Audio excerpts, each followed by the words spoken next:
And here we are. Hello and welcome at Book Lovers Companion, dear listeners. My name is Edith, and right next to me, back in her chair, is the chattering teacup. Hello. And dear listeners, we are here to celebrate today the Secret of Morgarten with the lovely Louise Mangos. Hello, Louise, and welcome at Book Lovers Companion again. Hello. It's lovely to be here. I'm getting some chat back from another channel here. Okay. So the replay is coming back to me. Just thought I'd let you know that. But it's lovely to be here. I have my own copies, of course. Shouldn't be anything better now because I've moved away from here.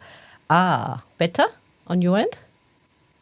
Should I maybe unplug my microphone because I'm getting playbacks from the other social medias as well? Maybe. Give it a try and see how that works if you have them on. Okay, I've just unplugged my microphone, so maybe that was the reason. Yes, that's better. Sorry about that. No problem. No, it's still... We don't hear anything. It's just what you might hear. We don't have any replay. Okay. No, we don't have any echo. We don't have any replay. Don't worry. Ooh, maybe it's also the internet. You're back again. Yeah, that's when you go live. It happens. So it's very difficult for me to actually talk about it because I'm getting playback from everything. Yeah, I know. We hand over the screen to you. Might that help? Because we want to learn more about the Secret of Morgarten. Morgarten. Okay, I can say it German-like. You said before we started the broadcast that you would like to read a passage. Would it be possible? Oh, I can do that. Would you like to do that first, or would you like to talk a little bit about it first? Let's hear from the book, and then we talk about it. All right. Well. Yes, give us a taste. Okay, I hand over the screen to you. Ladies and gentlemen, I give you Louise Mangos.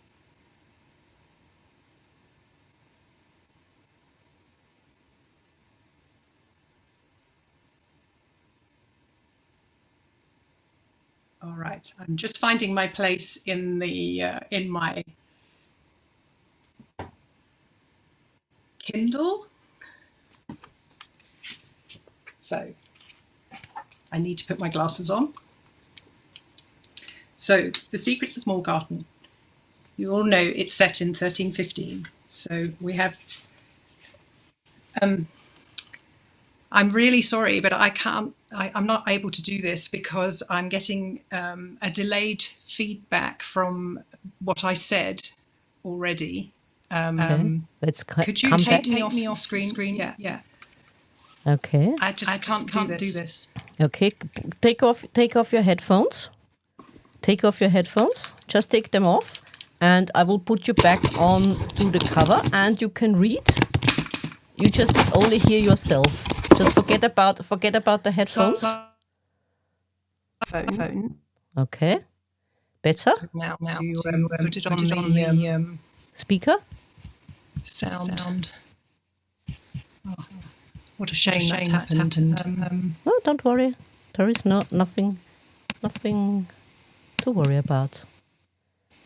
Technology, it happens. Don't worry. I'm really sorry. Okay, let's see if I can help with that. From all the things we've just said. But it's very difficult for me to read when I'm getting feedback. Okay, what about now? I still get feedback? Yeah. Okay, strange. Let's see, interview mode? Nope. Did you unplug your headphones? I've unplugged my headphones. Okay, maybe if I've unplugged my microphone. Okay, just go leave and come back. Let's try that. Maybe that helps. Should I? Yeah. Just exit, or I shall exit you. Dear listeners, don't worry, we'll get there. No No trouble. Yeah, Nothing. sorry about this. I'm still getting something I said like 3 minutes ago. Okay. I just I more or less kick you out, and you can use the link to come back again. Okay? Yeah. Oh, she cut herself out. Yep. Probably not. I hope not. Just closed it down. Let's see. Well, a book worth reading, dear listeners. And why can't I see my... And here she is back again. Okay.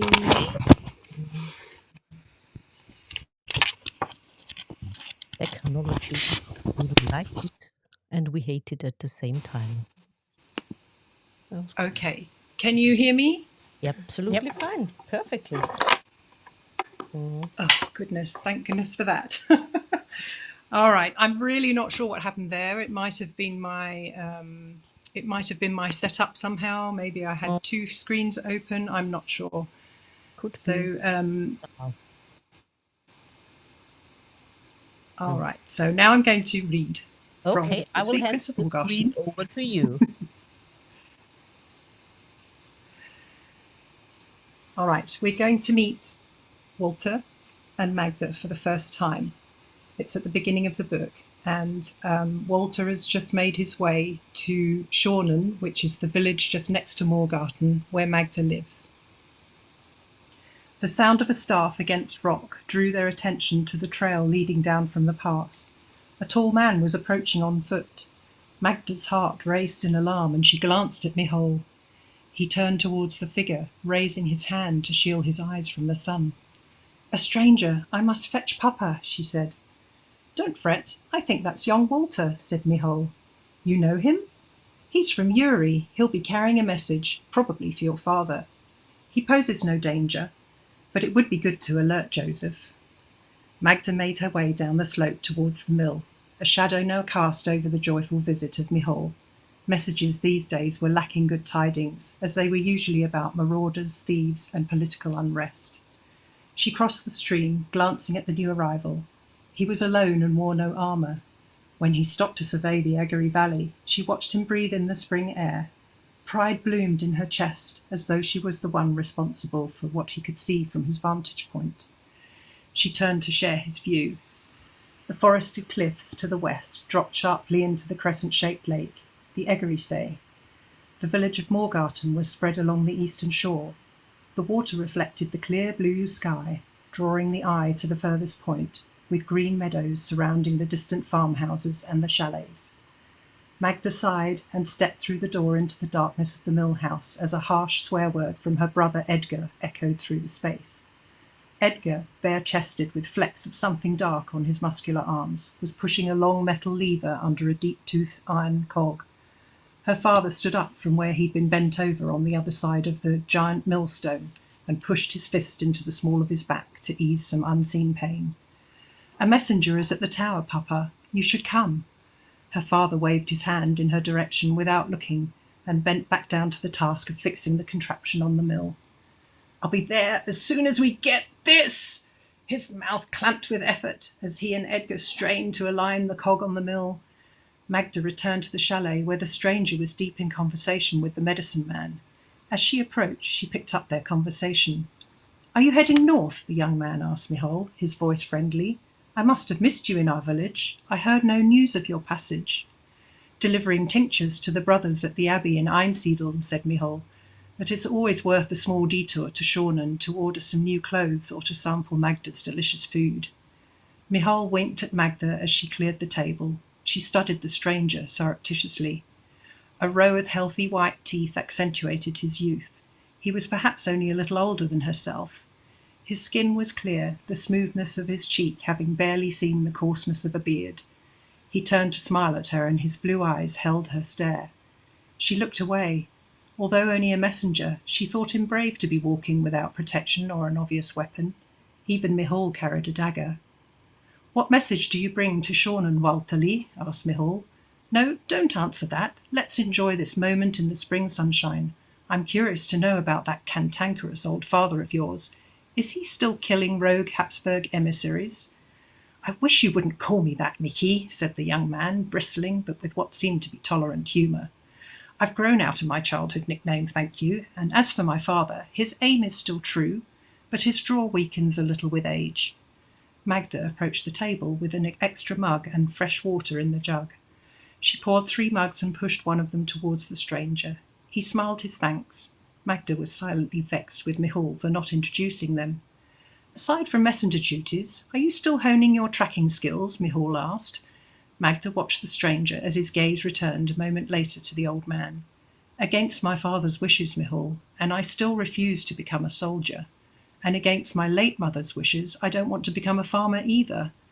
I tracked down a thief in Altdorf last week, earning myself a few thaler.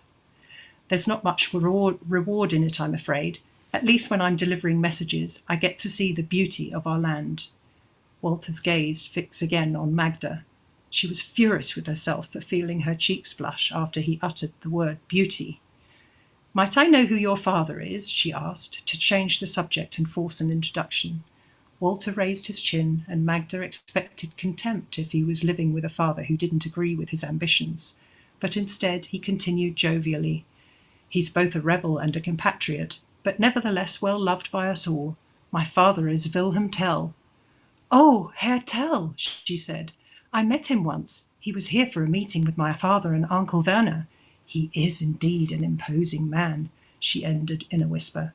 Then we can already be considered acquaintances, Magda Stauffacher, he said, bowing with one hand across his chest and the other offered in official greeting.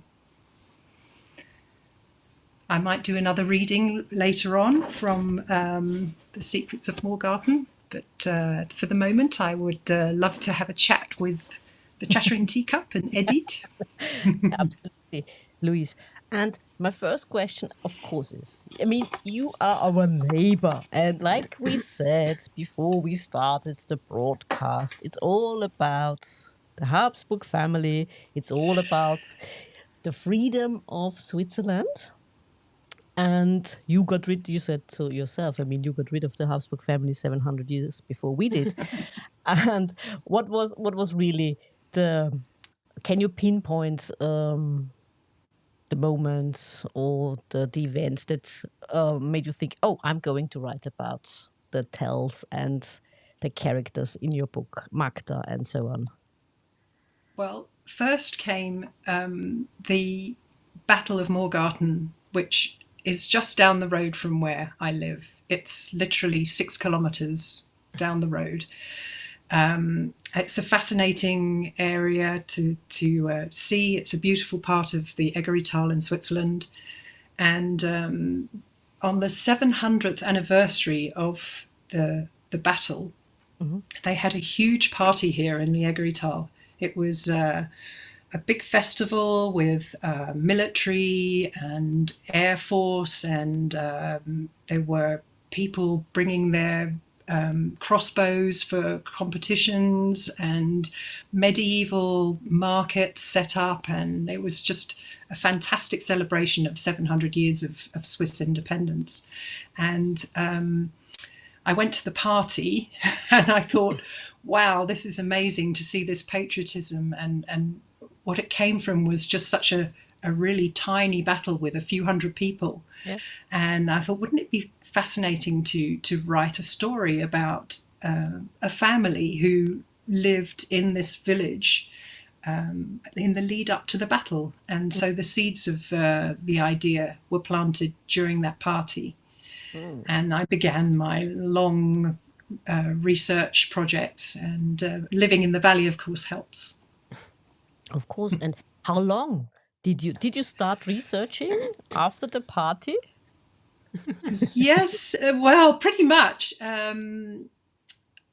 I mean, I've been living here for about 25 years, so on and off I've heard about the Battle of Morgarten. Every year on the 15th of November, there's a day where people from all over Switzerland come and have shooting practice with their guns, no longer crossbows, but with real guns. And it's a holiday in the village of Morgarten, and it's huge. I mean, the roads are all closed, and people come to reenact, I guess, the Battle of Morgarten. So I'm reminded of that every 15th of November when the whole valley is just echoing with gunshot.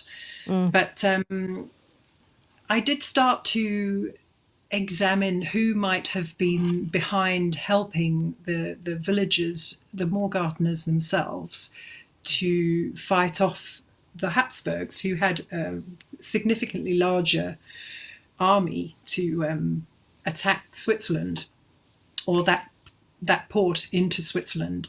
And there were no real solid stories of who might have helped them. There was a hint of maybe some Italian mercenaries who came up from the north of Italy to help train the villagers in defending themselves. And at the same time in France, it just happens to correspond with the timing of the disbandment of the Knights Templar. And I thought, well, what if there were some fugitives needing to find shelter in a faraway place from the King of France, who at the time was Louis. So King Philip was the one that disbanded the Knights, and then Louis continued to have them burned at the stake. I mean, he was really brutal in his trying to eliminate the Knights Templar. And I thought, well, maybe we could have some handsome knights who ride through the village and need protection. So that's how they came into it. Yep. Well, at least one of them. And I said before we started the broadcast that the name of one of them rang a bell with me, because his name is Sébastien de Molay. And the last Grand Master of the Templar was Jacques de Molay. And I asked you, what would he, in your mind, how would be the relation between those two? Well, so if Jacques de Molay was the last, then possibly Sébastien was. It would be difficult to know exactly whether he was the son or the father. But I would, in my mind, he's the son. He is the very last of the Knights Templar, with his two colleagues who managed to escape the dreadful things that were done to all their colleagues in France. Yeah. And the other characters, I mean, of course, Wilhelm Tell is widely known, although it's not quite sure if he ever was a historic person, is it? So all of these stories are called myths in Switzerland. If you go through the entire centre of Switzerland, you will see everywhere there's at least one house in every village called Tell's house. There are places, geographical places named after Wilhelm Tell in around the Vierveldstättersee, where he was supposedly living. There is Tell's Platte, the famous place where he jumped out of the boat and escaped the Habsburgs. And there are, I mean, I can't imagine that these places are myth. I would rather call them legend, and I believe that he was a real person. That's my belief, but you might ask a few historians who say nothing's proved because we don't have any written documentation. But there is hearsay, and there have been stories written. People have written music about it, and I'd like to believe that he was a real person. I think the story is set about 700 years ago, but I think the characters are quite modern. Because, Magda seems like a very strong, self-assured, independent woman. Walter seems like an early pacifist, or maybe even environmentalist in his love for nature. Then I think he's both. Yeah. I mean, I wanted to make him a pacifist. I wanted to make him somebody who had in their heads other than military force to try and protect the nation or bring peace to the area. And I think he even says in the book, he says that he would be considered a deserter and a heretic if he claimed to have no wish to defend his nation with arms. And it's quite early on in the book we find out about the the apple incident, as he calls it. Everyone knows that Walter was the son that had the apple shot off his head by Wilhelm, his father. And in the book, it's quite early on that he had quite a large psychological affected him quite badly, and he became very fearful of weapons and never wanted to raise arms to either defend or attack. And so I decided to make him a self-confessed pacifist. Of course, he can't confess that to anyone else. He does tell Magda fairly early on. She keeps his secret, but he has to keep that secret because he would not survive. He would be shunned by the community. And Magda I just wanted her to be a strong person. I feel like the entire Dark Ages in Europe was such a sad time, not just for women, but for men as well, who weren't able to learn to read and write. The church kept so many things from them. They instilled a fear of God in all the people, and women suffered most because they were always the servants in the home. And I wanted to give Magda, who is a very successful weaver and has started making her own living out of weaving clothes and cloths for people. She has a connection to the abbey in Einsiedeln, where she's been weaving cloths for the monks. I wanted to make her a strong woman, even in 1315. And there must have been some of us about at the time. And I would hope that that's, we're coming out of a very long, dark ages 700 years later. And I would hope that Magda would be a Powerfrau today. I would agree. And you said it's not just, you mentioned pacifism, you mentioned environmentalism, and even there's guns for hire. and Walter is also an interesting person because he questions his faith. Yes. Maybe not the faith itself, because he does believe in God, but he questions the institutions. And also the knights. Yeah, They question the official church. Yeah, exactly. Not the religion. Yeah, exactly. So if imagine being those three knights who had escaped their destiny, their awful destiny in France, and come to Switzerland. They're trying to save what they believe is good about the time of Jesus. And the Pope Clement at the time had been collaborating with King Philippe and then King Louis to get rid of the Knights Templar, because they were the money lenders in France. They were the money keepers. They were the bankers. And the Pope and the King wanted to take that control back. And imagine that there's this whole institution that should be about spiritualism and God and the good work that Jesus did is suddenly just coming to pieces through the mouthpiece, who is the Pope Clement, because because of their greed. And so they're going to be questioning their beliefs as well. And throughout the book, especially the latter part, where some secrets, which I don't think I should say because there be a spoiler, but there is a wonder whether it's magic or it's faith in God, or is it medicine that helps certain things to people to be healed, or part of the story is about healing and belief. And so I wanted people to question that as well, and I wanted the characters, to question it amongst themselves. And we spoke a little bit about research already. Did you get lost in the research? I could have done, actually.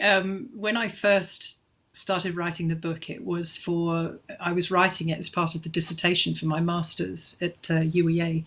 and I realized that it was going to be way too much research to actually get the novel finished by the time I had to handle noveling. And I had some scenes in the book that I became really fascinated with old style plants and vegetables and things that they might have used in nature for healing, and the food that they would eat and how they prepare it. And I don't know why I had endless chapters of like the apple varieties and and how they make their bread and I mean, it became a little bit yes, the research became completely fascinating. I did a lot of research about weaponry, and there was some very useful. There are some great museums here. The Landesmuseum in Zurich was very helpful, and the Bundesmuseum in Schwyz, which is where they actually have a copy of the Bundesbrief. That was also very helpful. And then I just had this feeling when I'd seen the Bundesbrief as a real document, I had the feeling that all the legends surrounding Wilhelm Tell and the people that consigned to get together and pledge their allegiance to this they were called the Three Forest Cantons, pledged their allegiance to be a confederation, the Confederation Helvetica, which later became Switzerland. I felt like these myths had a larger grain of truth in them than people would have historians believe. And regarding research, how difficult was it to find out what people actually ate and what plants grew and what didn't? Or did you make it up? No, I didn't make that up, actually. But the only thing I did kind of make up is the Egrital has been for many hundreds of years quite famous for its spinning. There's a big factory at the beginning of the valley called the Spinnerei, which it literally was a spinning factory. So they were making later they were making cloth out of cotton that had been imported from Constantinople, because that did not grow in Switzerland. But what they were doing before then would have been using the flax and the reeds that grow around the lake to spin a very rough Hessian type thread that would then go on to make clothes that probably weren't very comfortable to wear. But so I had to make sure that there weren't things slipping into my narrative that might not have existed then, and that was one of them, because I thought, well, how would they make their clothes? They had wool, of course. They had sheep and they were able to make wool, but they also had a lot of linen. And the linen it was a very rough linen, and it came from these, and nobody really knows what kind of reed or flax they were making this linen out of, but I assume that because the whole valley here has before they drained the southern end of the valley, it was full of reed beds, and there was a big swamp there full of reed beds. I can only imagine that they were making it out of the reeds that grew there. So I couldn't say that that's completely true. I took what I saw and I imagine that that's how they made their flax and their linen. And what about the politics behind all that? I mean, when you look at the map, because I have to admit it, and I looked at the three, like you said, forests, cities, places, cantons, and they are surrounded by the Habsburg. Yes. And so geographically, they're protected at the eastern side. I think those three cantons more, and it was because of the fact that on the western side of those three cantons there were little areas where the Habsburgs would find it easier to penetrate. Which was why they were always on guard all the time about Habsburg attacks. And the two places, they'd never actually, they said they'd never really expected to be attacked through the Egerital, because it was that time was still geographically quite a difficult place to access. They were more likely to be attacked lower altitude through Art, which is what happened in the end. There was a double battle going on. But yeah, so that if they were attacked, it was quite for the Habsburgs themselves, or for Heinrich von Hunenberg, it was difficult in his own right to actually make that journey up to the Egerital to go through to Switzerland or to the Confederation in that way. Coming back to politics, sorry about that, because that's the history. Since the Habsburgs themselves, they are from the Canton Aargau. That's where they have their home Castle. Yeah, that's the castle, the homestead. And do you think the idea for them was, or the thought process of them was, to turn back the clock? Because what those cantons got was, like you mentioned, I think in the book as well, was those letters of freedom they got yes, from the emperor.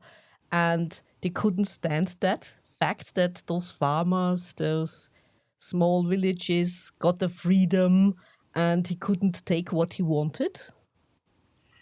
So I think I don't know if I mention it in the book, but one of the reasons he wanted to take it back was to regain control of the pass through the Gotthard, which is even today, is one of the most important trading routes in Europe.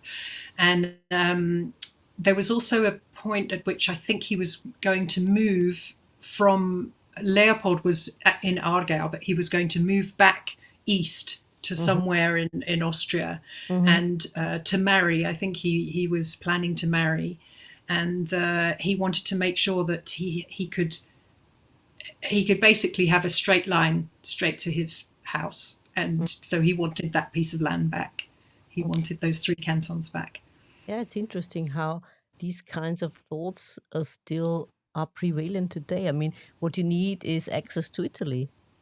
I mean, wasn't that also one of the reasons, like you said, trading with the south and Italy as the main ports for goods from even further east, or Constantinople, like you said? Yeah, it's the biggest. The Gotthard really is one of the biggest axes in Europe. If you drive through from France through Switzerland, you have to go over the Gotthard to get into it's the closest pass to Milan. Yeah. So, yeah. Geography. Still today. Very important. Yeah. Geography is very important in history. Don't underestimate geography. I think apart from politics, I got the feeling that back then it were quite dangerous times because of the weather, nature. It was dangerous from one day to the next. Sorry. Or bandits. And so on. So it was a hard and dangerous life, I think. Oh, they would have been constantly on guard. I mean, everyone had to carry a weapon. The geography would have had the same issues we've been having recently with climate change. It's not just a steadily rising global temperature. There are other things that have been happening over 700 years, and they would have had winters where it froze from October through to May, and they couldn't access any of their storage stores. They would have had summers where it didn't rain which they did in the book as well. It didn't rain for weeks on end, and it's all very well living next to a lake, but if the grass doesn't grow on the pasture for your cattle, then they're going to die. They can drink, but they don't have anything to eat. So it's very difficult to take water from the lake and keep watering the grass when you're in a drought situation. So it's not because they had a lack of water, it's because they just didn't have anything to feed the cattle, and then they couldn't feed themselves. The same with crops. They had too much water. Yeah, as you mentioned. And then too much water, so they could have floods where all their crops were washed away in one fell spring melt, and far more challenging than today. Today, that part of the lake where Schornen and Morgarten is now situated, there's much less reed bed, there's much less swamp, because they have dug out trenches to drain the land there, and cattle now roam on that land. And it's well irrigated because of the streams that run, the teeny tiny streams that run in the irrigation ditches that they dug out. But they wouldn't have done that 700 years ago. They would have just been living next to the swamp, and they wouldn't have had the manpower to dig out and drain it all as they have today. See, that's how resilient the Swiss are. They are still here. Exactly, absolutely. That's why they don't want the people from Vorarlberg. Or the Südtirol. Yeah. No. They are not so resilient. But Switzerland has only, I mean, it's the shape it is today is not much. It's 200 years maybe since the last canton joined. I think it was the Jura. And the Tessin has only been part of Switzerland for maybe 360 years. I don't remember the exact date that the Italian canton joined, but and also the geography again makes it for quite remote living. Do you think that's also the reason why, when we look at politics over the last, let's say, 100 years, Switzerland is a bit far more conservative than its neighbors, maybe? Yeah, I don't. So when you say conservative, I think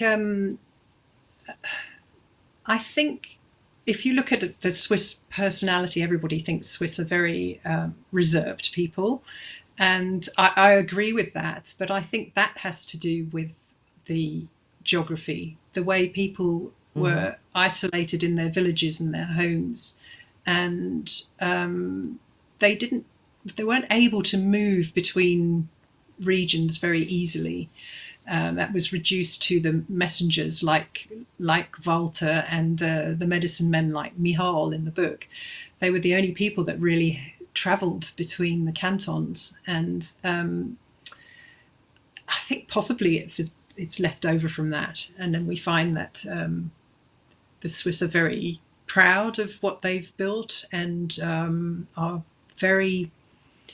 they are perhaps not so open to change. But what did come of this amazing alliance 700 years ago is this need for them to, it's the ultimate democracy, the need to vote on everything. They have to agree on everything. Yeah, exactly. And today Switzerland has three different political, vaguely, I put them into three different parties. It's the Conservatives, the Socialists, and the Liberals, and they are separated by region. When we have a vote, you'll often see you'll see the Socialist divide in the west part of Switzerland, and the Conservative divide is in the north and the east. It's and yet the country works. It's a miracle it works because everyone agrees that it's the ultimate democracy. And let me tell you, we envy you. Yep. I'm sure you do. What always fascinated me the most about Switzerland is that there are three main languages, and it still works. Yeah, and I was just talking about this to somebody a couple of nights ago. I know a lady that lives in Fribourg, and her kids go to school in the German school, and right next door there's a French school, and they shout at each other in their own languages, and they throw stones at each other at the playground, and it's a bit brutal, but their common language is English, because it's the language that all the kids are watching films and reading books and newspapers and music, and they don't want to learn each other's language. There's a certain stigma at schools here that I mean, I'm living in the German-speaking part of Switzerland, and all my kids' friends were saying, "Oh no, we don't want to learn French. It's it's a weird language. We're not going to learn French. And the French kids are saying the same about German. So in the end, they when they get together and later when they're running businesses and having conferences, they're all speaking in English. That's the universal language. I don't think they'll ever lose all their little, because in the Swiss German part especially, there are lots of different dialects. And I don't think that the villages will lose those dialects. But I do think it's a bit of a shame that that other regions of Switzerland don't learn at least one of the other languages. That's the little quirks of the Swiss then. Yes. It's a pity, because if you learn more languages at school, it just enriches you. I always end with that. Yeah, but they do learn English. I mean, they know English, and I mean, it's a lingua franca for them. And why not? Yes. In addition. Yeah, like we said, the quirks. But Louise, let me ask you. I wrote that to you before we had agreed what to talk about. Your favorite character. Your least favorite character as well. Who's your favorite? Who's your least favorite? Well, my favorite character is Magda. I think she starts out being a little bit naive, but I really liked her. I liked writing her. I liked giving her a skill. I enjoyed giving her a voice about how she questions everything. That she starts out believing that Walter should believe in God. She's adamant that he should not. That it's blasphemy that he's questioning a divine existence. And then I enjoyed her development into seeing his point of view. And I also enjoyed his development into his point of view changing, because it does throughout the book, especially at the end. He has a slightly different view at the end of the book. And my least favorite character was definitely Heinrich von Hünenberg. Oh, he was despicable. And of course he does awful things, and he just doesn't care about humanity, and he doesn't care about people across the border, and he's a horrible man. Also because he thinks of the people in the villages as mere peasants. Yes, yeah. He doesn't even think of them as people. Yeah. They're just inconveniences. He just he's trying to get the land back for his boss, who is Leopold, and that he's only worried about the land. He's not worried about the people. But of course, they need the people. They would come and raid their stores. They need the people to be able to grow the crops and raise the animals. But he wasn't thinking about that. Yeah, exactly. Was he a real person, or is he a fictitious? No, apparently. So he's part of the legend that is partially documented. I mean, it's interesting that such people existed, because when you think of the medieval age, or medieval times, that being, I don't know, a landowner at that time, being someone like a duke or even the emperor, there was no idea of a nation. All you had were people, the land and the people. And you would think that they knew it's important for them to care for their people, but yes. So what happened in Switzerland, or in the Confederation at the time, the Habsburgs were still theoretically the rulers, and they had all these emissaries that were overseeing all the regions from various towns like Zug and Altdorf, and but they weren't serfs. They were, so I think each family had their own piece of land, and of course because of the restrictions of forest and geography and just the general restrictions in terms of owning, say, acreage of land. I don't know how the deeds. That's something I didn't find out. I don't know how the land deeds were documented at the time, but I do know that it wasn't a serfdom. That the people did own their own pieces of land. That's interesting because I mean, usually all the land belonged to the emperor. Yeah. Well, theoretically, it did actually belong to the Pope. So Okay. there is a connection to Einsiedeln, the cathedral, which is in the canton of Schwyz. Yeah. And it was never sure whether they actually owned the village that where Schornen and Morgarten.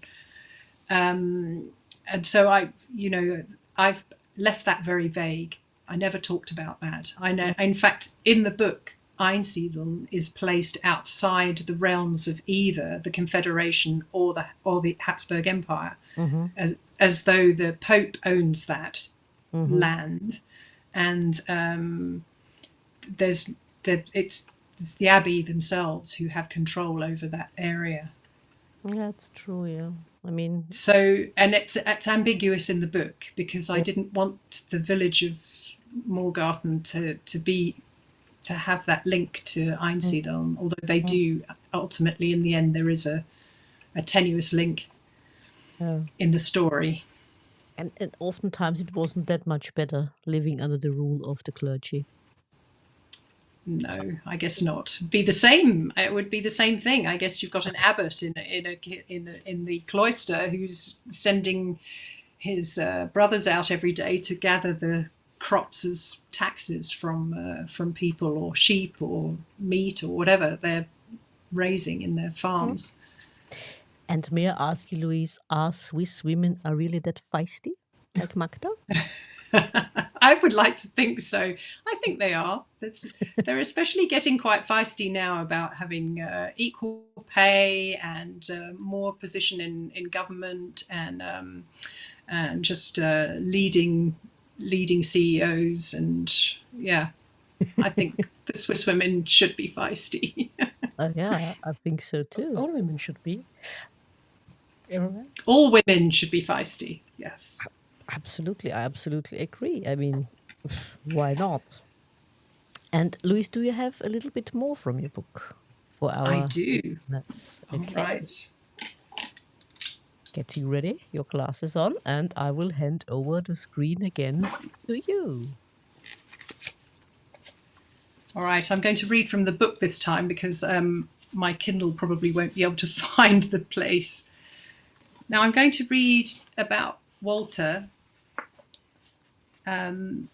He travels backwards and forwards from his home in Burglen to obviously to see Magda as often as he can. So this is one of the journeys that he makes, and it will just describe a little bit about the landscape again. "So you're the mystery solver," said the sailor as he hauled the heavy rope from the bollard on the jetty. "That has a better ring to it than son of Willem Tell, or messenger boy," said Walter. The sailor laughed. "There's much talk of the young man who refuses to join the Confederate military in the footsteps of his notorious father. I'd say you've already earned a reputation. You should be careful about shunning the title of soldier. Some would call it heresy around here. It's no secret that if I joined the army, I wouldn't be long for this earth. I inherited none of my father's ability with the crossbow." "Where are you heading today, lad?" the sailor asked, shaking his head. "To the northwestern border, Schornen in the Eggerytal. Reduced to the work of messenger again, alas." Walter patted the parchment tucked inside his jerkin. He had collected it at dawn, as promised, from the fort in Altdorf. "One of the strategic gateways to the Confederation. Are you bringing notice of potential mobilization?" asked the sailor. "I'd rather not say. It's not news for sharing." "Don't worry, Junger. I won't be spreading any rumours. I'm stuck on this old barge for at least another week, and will not be taking many passengers. Look around you. The thing is about to fall apart." Walter bristled at him, calling him lad. Was this youth still so apparent, despite his height? "But that won't stop the captain insisting on relieving you of a thaler for your journey." The sailor held out his hand, a toothless grin on his face. Walter put a coin in his palm, stepped onto the old splintered deck, and helped pull the gangplank on board. He watched as the sail was raised. It filled with the stiff southerly föhn, and the cumbersome vessel strained at the jetty before loping on its journey. Instead of travelling along the precarious trail hewn into the cliffs beside the lake, Walter had used another of his hard-earned coins to purchase this passage on a cargo barge heading north across the water. He now wondered how wise his decision was, as it appeared to be the lake's oldest vessel. The wind whipped up a froth of waves Walter thought might have them surfing on whitecaps towards their destination in Brunnen. Instead, the ancient flat barge bucked and rocked on the water, and several of the sailors became unwell. The vessel's hull was not designed for speed, but rather to maximise holding capacity. Walter suspected the cargo. He was told it was quartz sand dredged from the delta, where the Reuss ran into the lake after the voluminous spring melt, had been poorly distributed below deck. It caused the vessel to sit unevenly in the water. It was then that Walter discovered, although he'd inherited none of his father's weaponry skills, he had at least inherited his sailing legs. He examined how loose or tight the sheet ropes should be to take optimal advantage of the wind in the sail, and how the boat fared better if it rowed exactly in the direction the waves were rolling, despite being slightly off compass for their destination. He took the helm for a couple of hours, while even the captain himself expelled his breakfast over the gunwales. Walter suspected his helplessness was due to an excess of local schnapps the night before. "You can have your coin back," said the first sailor as he tied the barge to the dock in Brunnen. "I'm sure he was grateful for your help." He nodded towards the captain, who was slowly coiling a rope at the stern. The barge would soon continue along another branch of the lake towards Luzern to deliver the sand to a glassmaker. Walter bid farewell to the sailor, impatient to get to Schornen, not to deliver his message, but to see Magda Stauffacher again.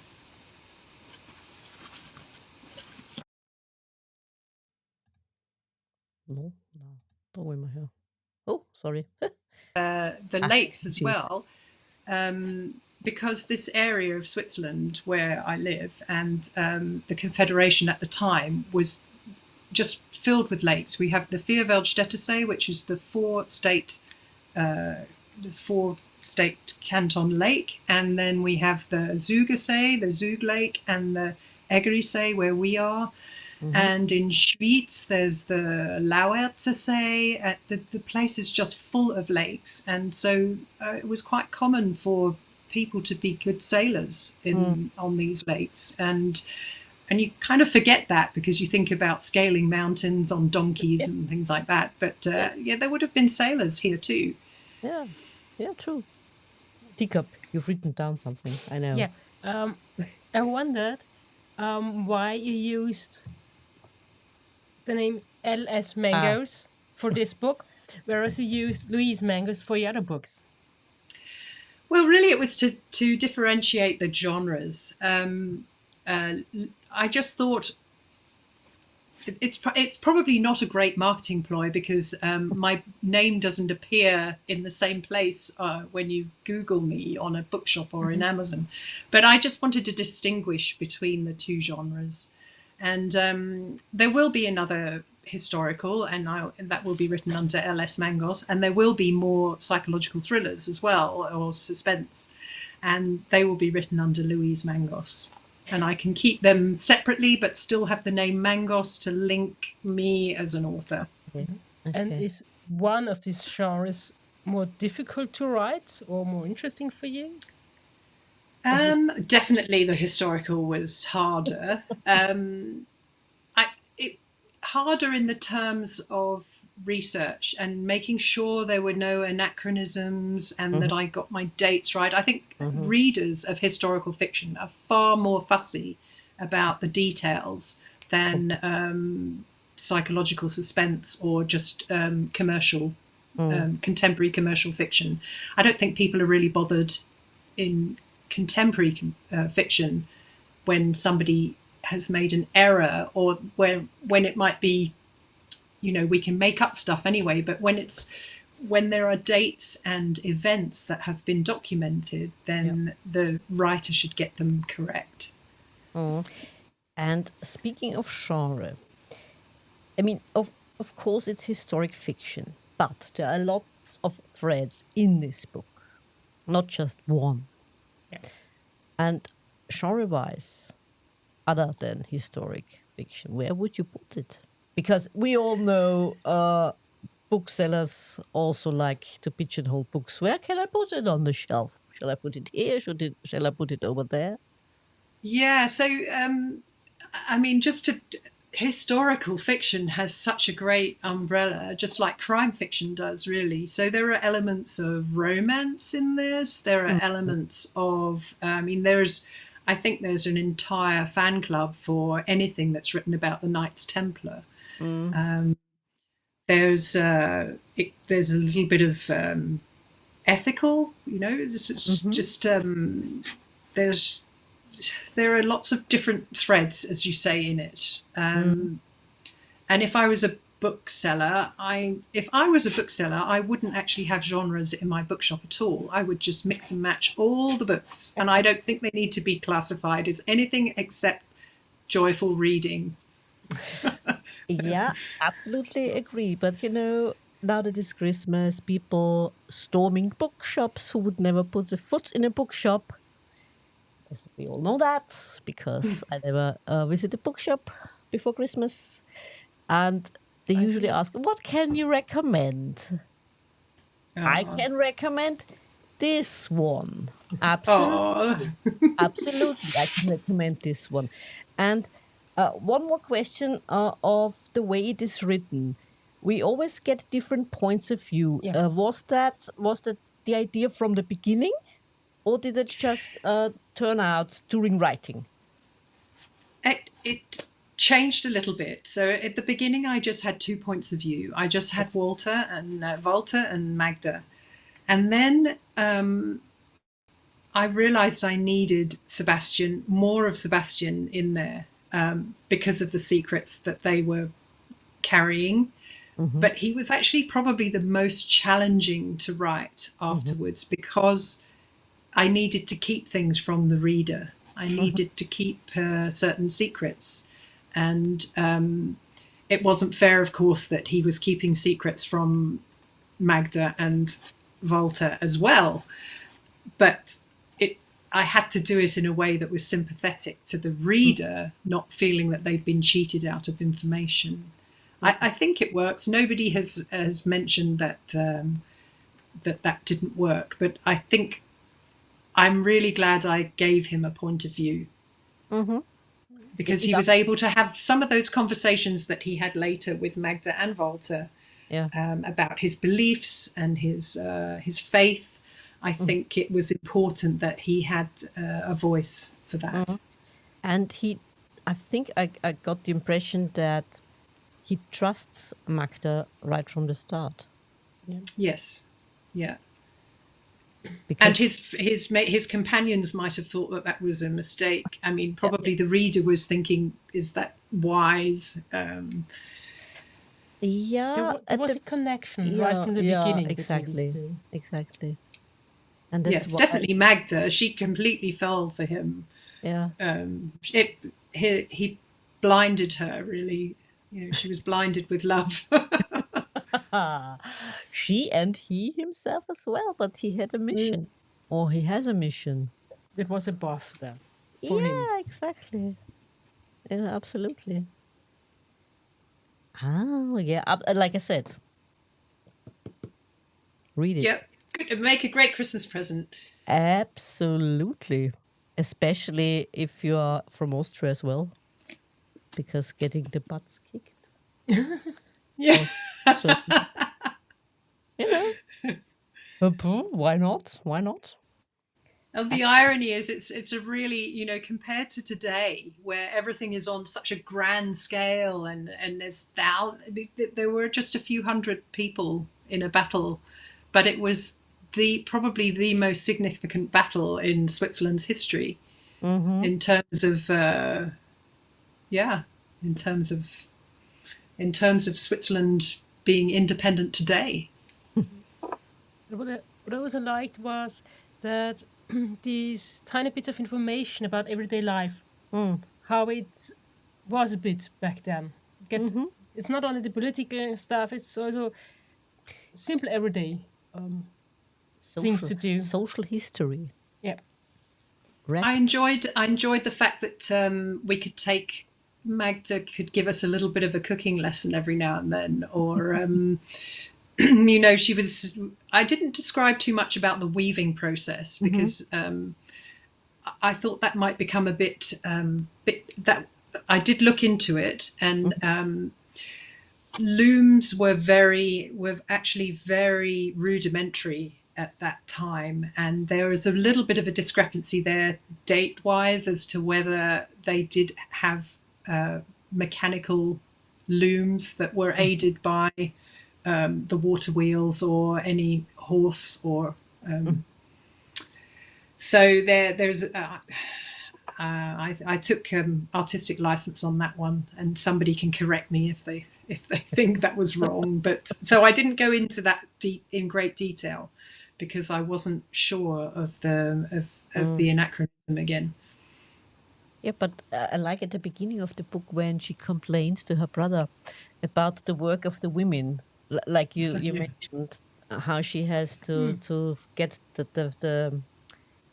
The flax. So yeah, she's cutting the reeds with her dagger with her knife, yeah, and and the she has reeds have cut her hands. They're yeah. really, the outside of the reed is like a knife itself, and so her hands are constantly scarred and beaten. And she says to her brother Edgar, she says, "You should be doing this, and I should be gently pulling the fish out of the lake." There also was a passage where Walter says or thinks, I don't know, that he knows how hard the work is that women do, because back at home he more or less did what the women do in the house. So Yes, well, he was a man of the time. Hey, he was. I wanted to make him as well. Certainly, some of the things he says when he says he's going to look after Magda. He's definitely a modern man in the 14th century, and he appreciates how much work a woman does. Yeah. I mean, there are also the gruesome parts. I mean, how his mother died and so on. I mean, that's the gruesome part. And life was gruesome. Life was harsh. And like we said before, the way people had been treated by others wasn't the way of mollycoddling them. I mean, when you wanted something, they took it, and they took it brutally. Well, sadly, we're seeing some things happening today in society that it's going backwards. Yeah, So exactly. humans don't seem to learn, and there's a very split group of, I don't know, humanity who just can't seem to move forward and live life harmoniously. Yeah, unfortunately. So, Louise, what are your plans next? What can you tell us? What's next from you? What can we look forward to? Well, if you enjoyed the historical, I certainly am still on that route, planning a new book. Magda and Walter will be continuing their medieval sleuthing, and I'm going to be starting that book in the new year. In terms of my other writing, I have just finished a psychological suspense called Six Fatal Flaws, and that should be published next year. And I'm halfway through, or not halfway through, I'm about 20,000 words into yet another psychological suspense. So yes, lots of projects in the pipeline, and a writer never really finishes one book and starts another immediately. There's always several projects going on in the meantime. And you also mentioned something about audiobook. Oh yes, so somebody had given me the idea about I only have one of my audiobooks on Audible at the moment, and it was done through Isis, the lovely actress called Isabella Inchbold, who narrated my Strangers on a Bridge. And the second, I couldn't afford to buy the files back from HQ when I got my rights back. And I do feel that I could probably narrate that book better than any of the others. And so I'm toying with the idea of self narrating. My third book, I would love to find two narrators for that. It's a book that's in two different points of view, an European English speaking woman and an American man. And so I don't feel I'd be able to narrate that one. I would need to have the two separate voices, I think. And maybe this one, who knows? I mean, I haven't even tried it yet. So yes, who knows? It would be, I think I don't know if you enjoy my reading, but I'm not really an actress. So it's hard to know how that would go down. I'd need to try it out on a few people and say, do you think my voice is good enough to narrate? I am in great admiration of actresses who are able to do the narration of books, actors and actresses. So I would say just give it a try. yeah, I might do that. Yeah, and is there a chance for the German-speaking part of your audience who's not so good in reading English that we will get? Yeah, I have so many people who would love to have it in German. I mean, I live in an entire village. They're all saying, when is it coming out in German? We'd love to have it in German. It's something I'm looking into, and it's something I talked about it with you briefly on the before, and it's very difficult in today's AI translation, where people are paying a huge amount of money to some unknown translation company, and they get the book back, and it's basically been stuck into ChatGPT and then sent back to the author. I have to be very careful in choosing a translator if I want to translate the book. So yeah.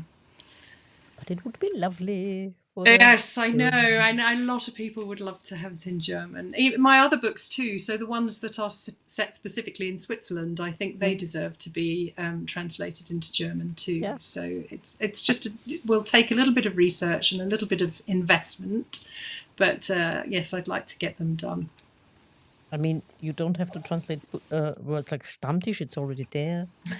We already have, like I said, Freiheitsbrief maybe, it's already there. Yes.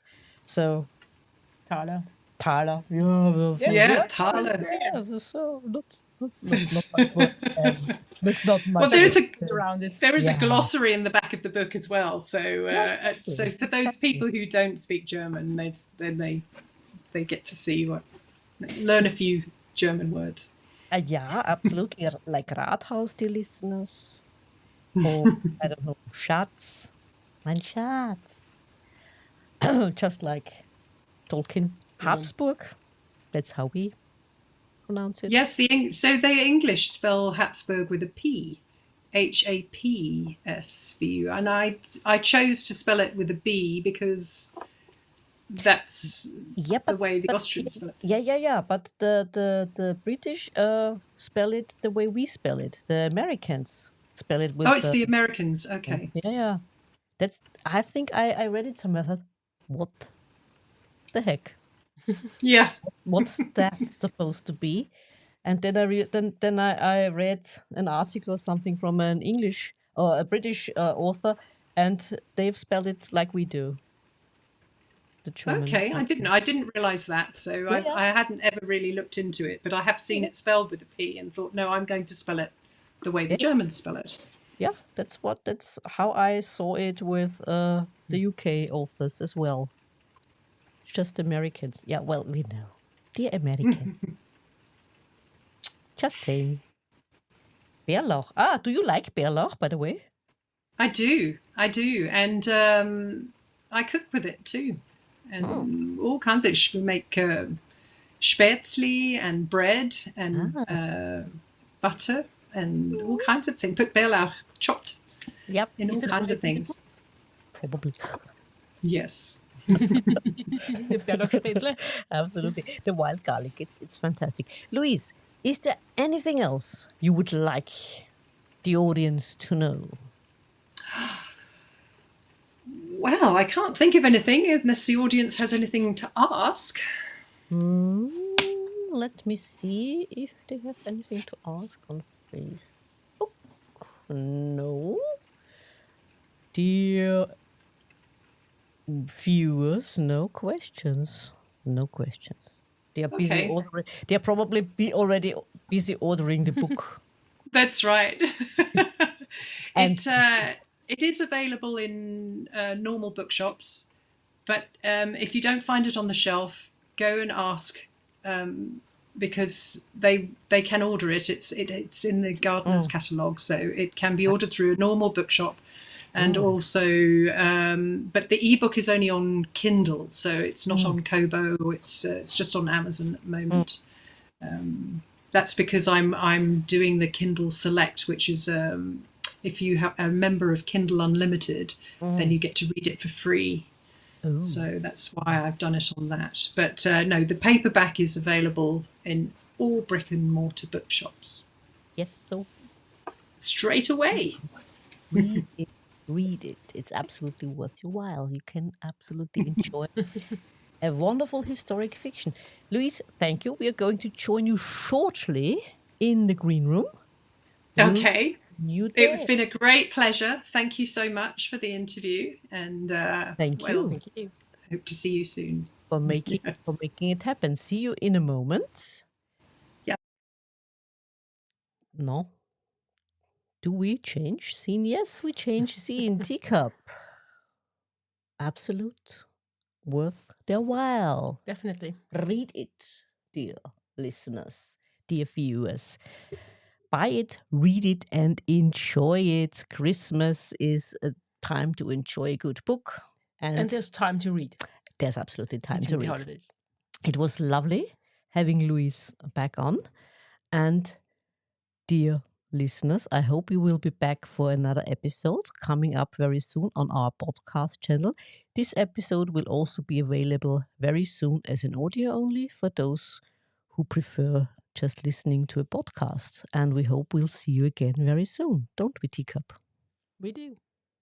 Okay.